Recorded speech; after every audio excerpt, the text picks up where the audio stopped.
The Department of the Army identifying two Iowa National Guard soldiers killed in Syria. Sergeant Edgar Brian Torres Tovar and Sergeant William Nathaniel Howard killed Saturday while supporting Operation Inherent Resolve. The Army said the incident remains under investigation. Strategic Director for Concerned Veterans for America, John Byrnes, with us. A devastating loss here to have American soldiers die here. What was the part of this operation? Why were they there, John? Well, it's a tragic situation, and it's a great question. Why were they there? Operation Inherent Resolve is the leftover, the remains of our anti-ISIS mission that goes back over a decade.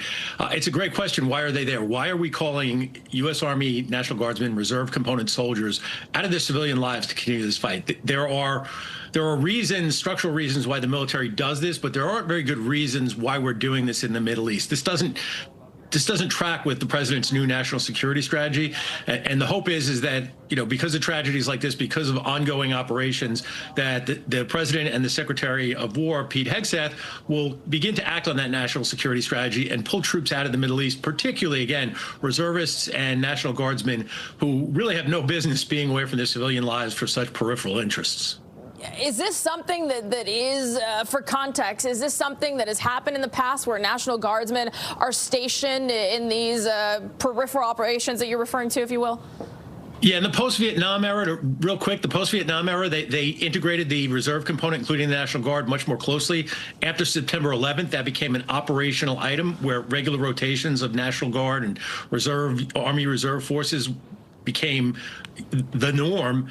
And the generals have never let go of it. They've become addicted to it. And so now, again, peripheral interests, deployment to Syria. We have National Guard soldiers there. Tower 22, almost 2 years ago, a year and a half ago, in Jordan on the Syrian border, 3 U.S. Army reservists were killed and dozens of National Guard and Reserve soldiers were injured there as well. It's unnecessary, and it really should be unacceptable to the American people. Devastating for their families and for us as Americans, certainly. John, thank you for that as we await more word as to what exactly they were doing there. Stay with us here on the DMV Zone. We're going to take a quick break, talk the holidays after the break.